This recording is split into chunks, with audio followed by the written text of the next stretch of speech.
13 years old. It's an age of dreams, of first loves, of boundless possibility. For Mary Booth, a black girl living in 1882 Virginia, it was the age she was sentenced to hang. Wrongfully accused of poisoning her white employers, Mary became a pawn in a justice system rigged against her. Her story, tragically not uncommon for the time, lays bare the brutal realities of systemic racism and the vulnerability of black children in the post-Civil War South. This is Mary's story, a chilling reminder of the human cost of prejudice and a testament to the enduring fight for justice.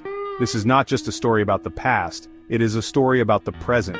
It's a story about how the legacy of slavery and Jim Crow continues to haunt us, how systemic racism continues to poison our justice system, and how black and brown people continue to be denied basic human rights. Mary Booth's story is a story that needs to be told. It's a story that needs to be heard. It's a story that needs to be remembered. Mary's story is a story of resilience. Despite the horrors she endured, she never gave up hope. She fought for her freedom, and she inspired others to fight for justice. Her story is a reminder that even in the darkest of times, there is always hope. Even in the face of overwhelming odds, we can never give up fighting for what is right. The year was 1882.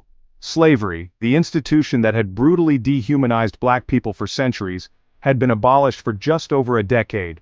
Yet, its shadow loomed large, its tendrils weaving through the fabric of a society still grappling with the ghosts of its past.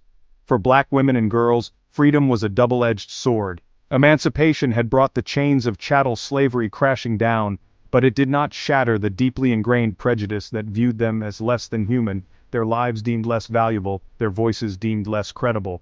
The South, clinging desperately to its racist ideologies, sought new ways to subjugate its black population. Jim Crow laws, designed to disenfranchise and segregate, wormed their way into every facet of life. Black women and girls, already vulnerable, found themselves navigating a world where their very existence was criminalized. They were stereotyped as lascivious Jezebels or docile mammies, their narratives twisted to fit the white imagination.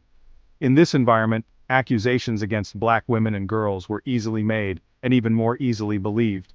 Their voices, often silenced by fear and intimidation, went unheard in courtrooms where justice was often nothing more than a performance for a white audience. Mary Booth, a child on the cusp of womanhood, found herself ensnared in this web of prejudice, her young life hanging precariously in the balance. Born in 1868, Mary Booth entered a world still reeling from the aftershocks of the Civil War. Surry County, Virginia, where she lived with her parents and 7 siblings, was a patchwork of poverty and resilience. Like many black families struggling to rebuild their lives, the Booths faced an uphill battle. Education, a distant dream for many black children, was a luxury they couldn't afford. Survival meant working the fields, tending to white families, contributing however they could to keep their heads above water. By the tender age of 13, Mary, like countless other black girls, found herself thrust into the role of a domestic worker. At Mount Pleasant Plantation, owned by the Gray family, she cooked, cleaned, and cared for the children. The work was grueling, the hours long, the pay meager, but for Mary it was a necessity, a way to contribute to her family's well-being. She was, in essence, a child raising children, her own innocence chipped away by the weight of adult responsibilities. On April 7, 1882, tragedy struck Mount Pleasant Plantation. The plantation owner, Clara Gray, and her overseer, Travis Jones, were found dead. The cause? Suspected poisoning. Fear and suspicion gripped the community. In the blink of an eye, Mary's world was turned upside down. Accusations flew, fingers pointed, and the gaze of suspicion fell upon the black workers of Mount Pleasant. Mary, a child caught in a maelstrom of fear and prejudice, became an easy target, her young life forever altered by the events of that fateful day. The courtroom, often hailed as a sanctuary of justice, became a stage for Mary Booth's public condemnation. The trial, held in May 1882, was less a quest for truth and more a spectacle of racial prejudice. The prosecution, fueled by the racist anxieties of the time, painted Mary as a conniving temptress, a danger to the white families she served. They ignored the fact that she was a child, barely a teenager, and instead focused on demonizing her, stripping her of her innocence and replacing it with a narrative of calculated malice.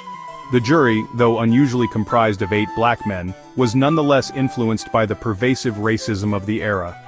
The defense, led by R.E. Boykin, faced an uphill battle. Virginia law at the time prohibited defendants from testifying on their own behalf, effectively silencing Mary and denying her the opportunity to proclaim her innocence. The evidence presented against Mary was flimsy at best, circumstantial, and lacking any concrete proof. Yet, the power of prejudice proved more persuasive than any lack of evidence. On June 30th, 1882, the jury returned a guilty verdict. Judge R.W. Arnold, his gavel pounding like a death knell, sentenced Mary Booth to hang. The trial, a chilling display of racial injustice, revealed the fragility of justice in a society still grappling with the legacy of slavery. Mary Booth, a child unjustly condemned, became a tragic symbol of a system that valued white lives over black lives, a system where justice was often a privilege reserved for the privileged. I remember the cold, the darkness. It felt like the walls were closing in on me. Mary Booth, just 13 years old, found herself in a place where no child should ever be. The prison was unforgiving, a constant reminder of the harsh reality she faced. I kept thinking of my family, my mother, my sister. I wondered if I would ever see them again. Days turned into weeks and weeks into months. Mary's hope began to wane, but then a glimmer of light appeared. After careful consideration, I have decided to commute Mary Booth's sentence. She will not hang for this crime.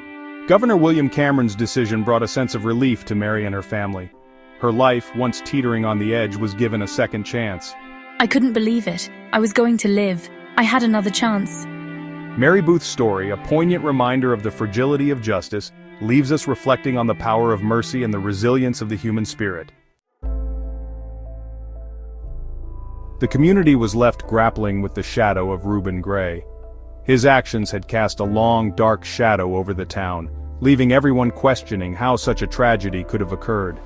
The echoes of his crime lingered, affecting not just the Booth family but everyone who lived in the vicinity. It was a time of reflection and, well, a time of sorrow. After everything, I just want to live a normal life, but it's hard to forget what happened. Mary Booth's exoneration brought a bittersweet relief. Though she was now free, the scars of her wrongful conviction and near execution were deep. The community's support was a balm, but the memories lingered, a constant reminder of how fragile justice can be. I try to move on, but some days are harder than others. The past, it doesn't just disappear. Life after exoneration was a journey of healing and, well, resilience. Mary had to rebuild her life, piece by piece, with the help of her family and the community that rallied around her. Mary Booth's story is a testament to the resilience of the human spirit. Despite the grave injustice she suffered, she emerged stronger, a symbol of hope and perseverance. Her legacy is one of courage in the face of overwhelming odds. If my story can help even one person, then it was worth telling. We must fight for justice for everyone. The legacy of Mary Booth serves as a stark reminder of the importance of vigilance in the pursuit of justice. Her resilience continues to inspire, urging us to strive for a fairer, more just society. Mary Booth's fight did not end with her exoneration. She dedicated her life to advocating for justice, ensuring that no one else would suffer as she did. Her story became a rallying cry for legal reforms and the protection of the innocent. Through her tireless efforts, Mary Booth became a beacon of hope, a testament to the power of the human spirit to overcome even the darkest of times. Her legacy continues to inspire, reminding us all of the importance of fighting for a just future.